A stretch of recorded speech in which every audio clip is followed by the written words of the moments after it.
Metrojet Flight 9268 was an international chartered passenger flight, operated by Russian airline Kogalymavia, which disintegrated above the northern Sinai on 31 October 2015 at 6:13 local time EST following its departure from Sharm el-Sheikh International Airport, Egypt, en route to Pulkovo Airport, St. Petersburg, Russia. The aircraft, an Airbus A321-231, was carrying 217 passengers and 7 crew members. Of those aboard, mostly tourists, there were 219 Russians, 4 Ukrainians, and 1 Belarusian. The possibility that a bomb was put on the aircraft at Sharm el-Sheikh led several countries to suspend flights to that airport. With its death toll of 224 people, the crash of Flight 9268 is the deadliest both in the history of Russian aviation and within Egyptian territory.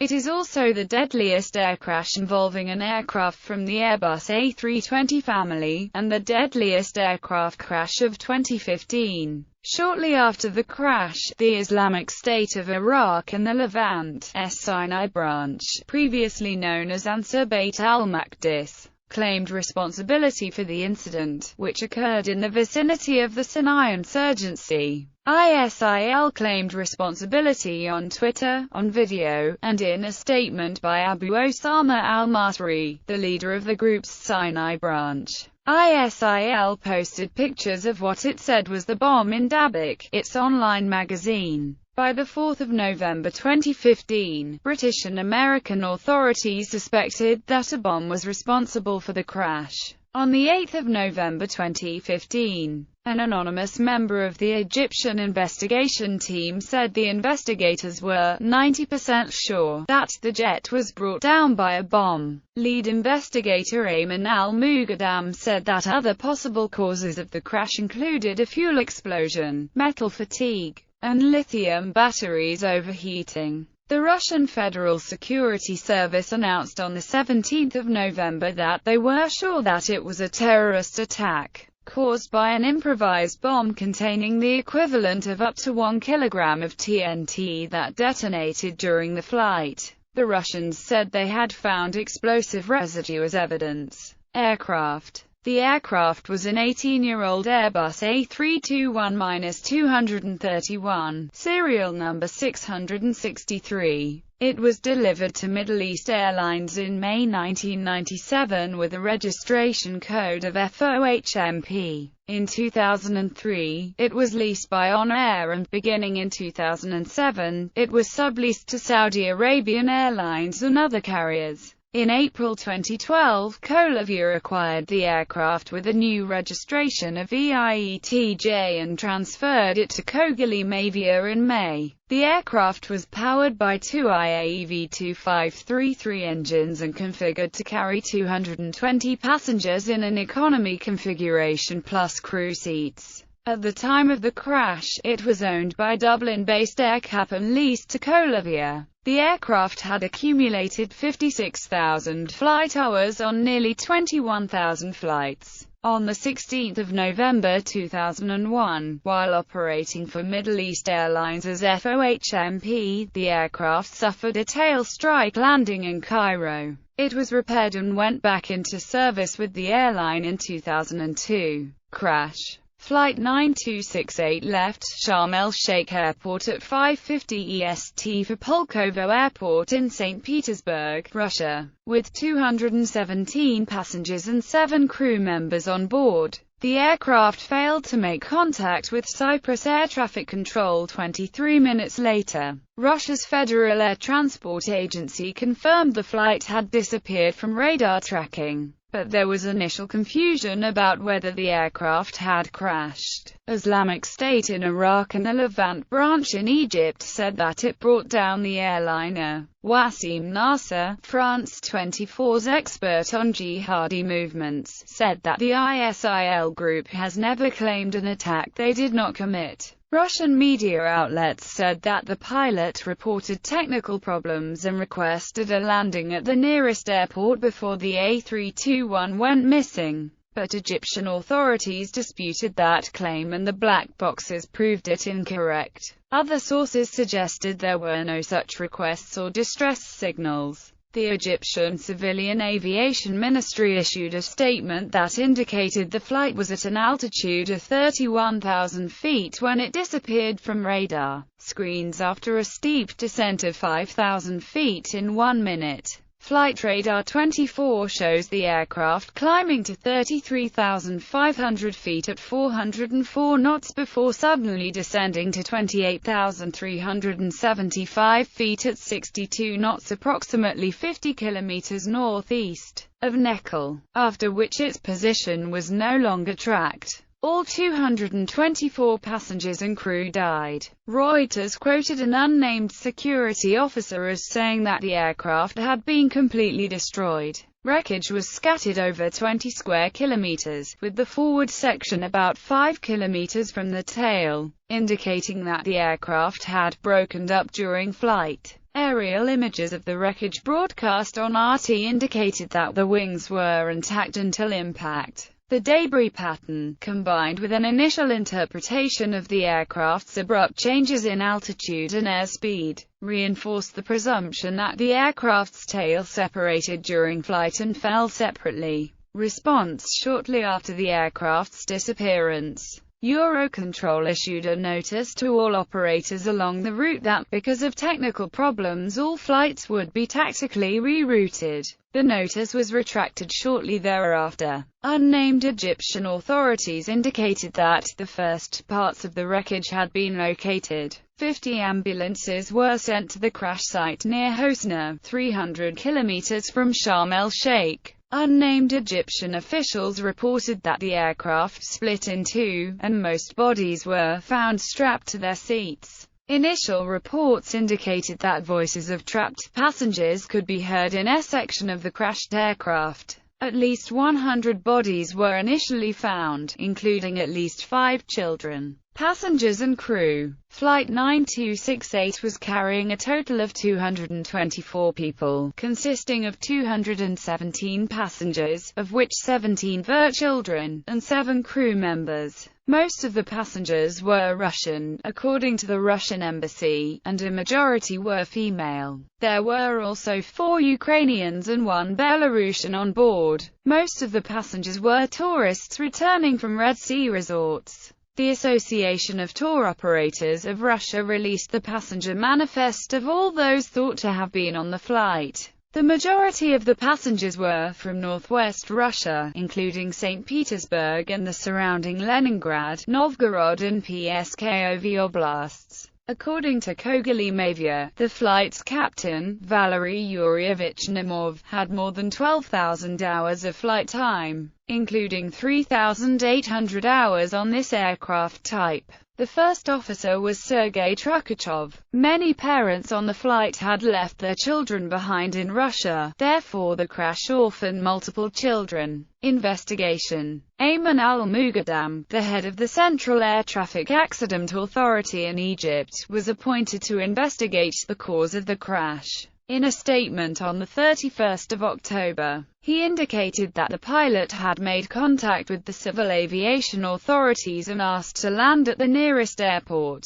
He suggested the aircraft may have been attempting an emergency landing at el-Sheikh International Airport in northern Sinai. On the same day, Egyptian Civil Aviation Minister Hassam Kamal said that air traffic control recordings did not show any distress calls, nor change of route requests by the pilots. President of Egypt Abdel Fattah el-Sisi said that a probe of the crash would take months. The Russian Ministry of Emergency Situations sent 3 of its aircraft to the crash site. The Investigative Committee of Russia also started a legal case against Kogalymavia under legislation regulating violation of rules of flights and preparations. Kogalymavia's employees were also questioned, along with those of the Briscoe tour agency that had chartered the flight. Egyptian Foreign Minister Samir Shokri promised to work closely with Russian officials and investigators to find the cause of the accident. The aircraft had passed technical checks before taking off. Investigators would also view the security camera footage. Soon after the crash, Russia's regional transport prosecutors determined that the quality of fuel on the aircraft met required standards. The Aviation Accident Investigation Agencies BFU and AAIU participated in the investigation as representatives for the state of the aircraft's design, manufacture, and registration respectively. The B sent 2 investigators, accompanied by 6 representatives from Airbus, to Egypt on the 1st of November. According to the B, they joined 2 investigators from the BFU and 4 investigators from the Interstate Aviation Committee. Their Russian counterpart, representing the state of the aircraft's operator. Both the flight data recorder and the cockpit voice recorder were recovered from the crash site on the 1st of November. Russian Transport Minister Maxim Sokolov and a team of specialist investigators arrived in Cairo to assist the Egyptian investigators in determining the cause of the crash. The flight data recorders were reported to be in good condition. On the 4th of November, Egypt's Civil Aviation Ministry investigators reported that the cockpit voice recorder was partially damaged and much work was required to extract data from it.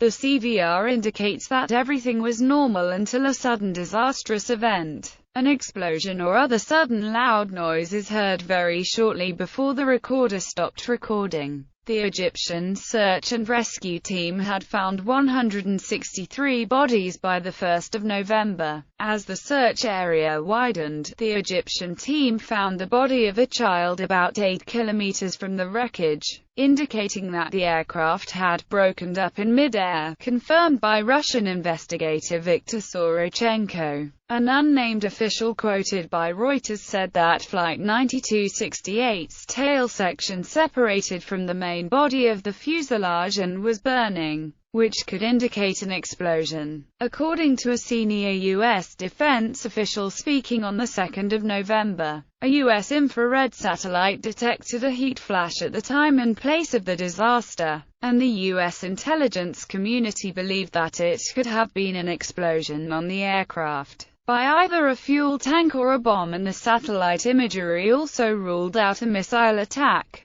U.S. Director of National Intelligence James R. Clapper said that there was not yet any direct evidence of terrorist involvement.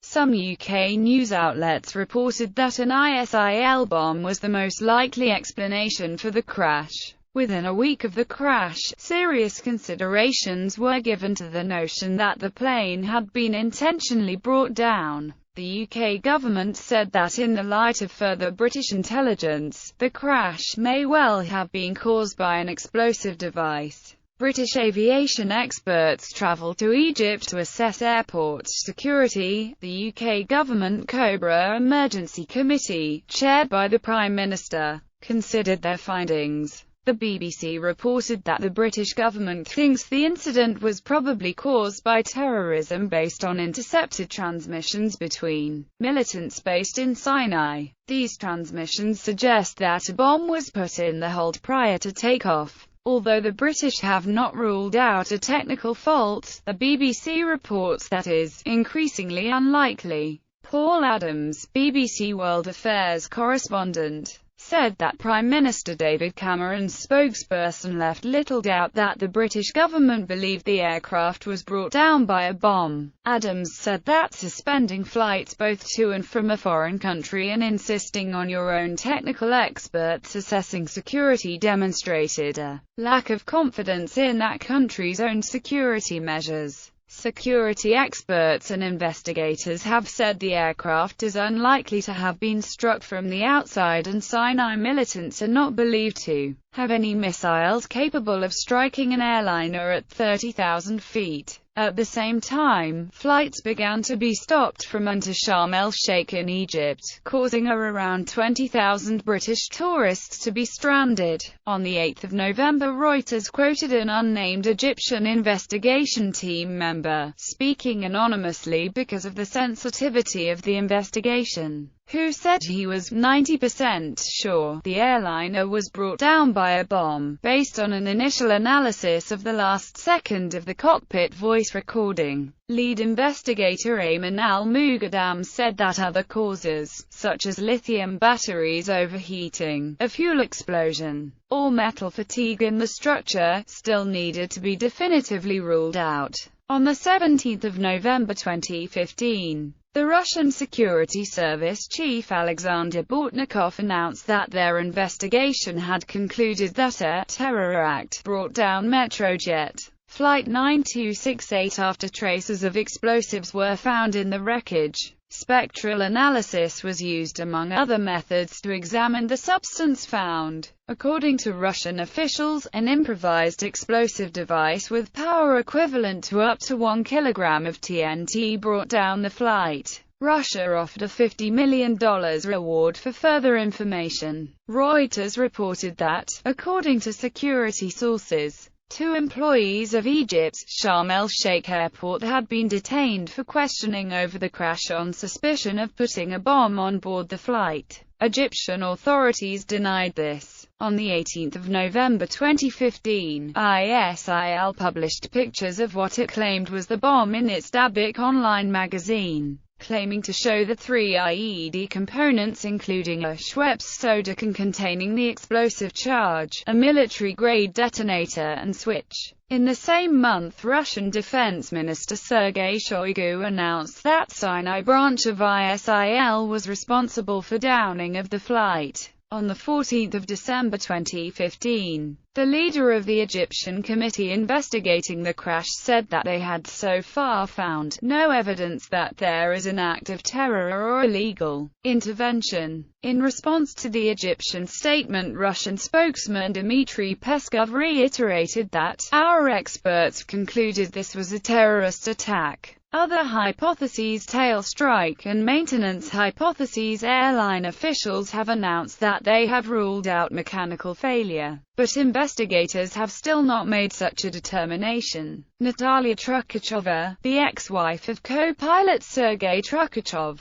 said in an interview with NTV that her ex-husband had complained to their daughter about the aircraft's technical state. The aircraft involved in the crash had suffered a tail strike while landing in Cairo 14 years earlier. Some have drawn comparisons to Japan Airlines Flight 123, which crashed into a mountain in 1985, 7 years after the aircraft had suffered a tail strike while landing. Flight 123 suffered catastrophic damage in mid-air while climbing to its cruising altitude. The crash of Flight 123 was caused by an incorrect repair of the aircraft's tail section following the tail strike, which left the rear pressure bulkhead of the airliner vulnerable to metal fatigue and ultimately resulted in explosive decompression. Reports on the wreckage of Flight 9268 have suggested that a clear break occurred near the plane's rear pressure bulkhead,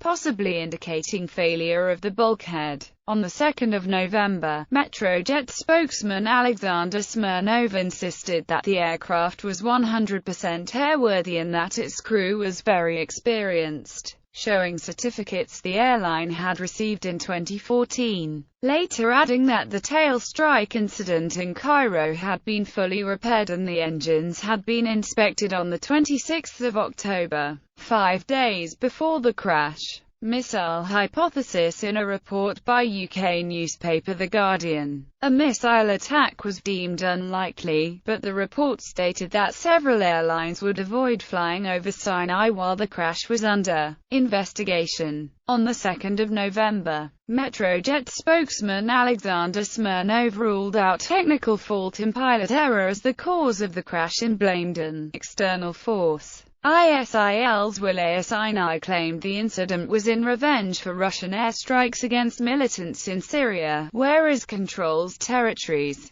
along with contiguous Iraqi territories. Wilaya Sinai was said not to have access to surface-to-air missiles capable of hitting an aircraft at high altitude since man-portable air defense systems can rarely reach even half the cruising altitude of an airliner. but analysts could not exclude the possibility of a bomb on board the flight. Egyptian army spokesman Mohammed Samir rebutted the claims and pointed out that the investigation was ongoing. Russian Transport Minister Maxim Sokolov dismissed the claims as fabrications, due to a lack of evidence from Egyptian civil aviation, from security officials and from air traffic data. James R. Clapper, United States Director of National Intelligence, said on the 2nd of November that there was no evidence yet of terrorist involvement, but that he would not rule it out. On the same day, a source on the committee analyzing the flight recorders said he believed that the aircraft was not struck from the outside and that the pilot did not make a distress signal before it disappeared from radar. He based his comments on the preliminary investigation of both flight recorders.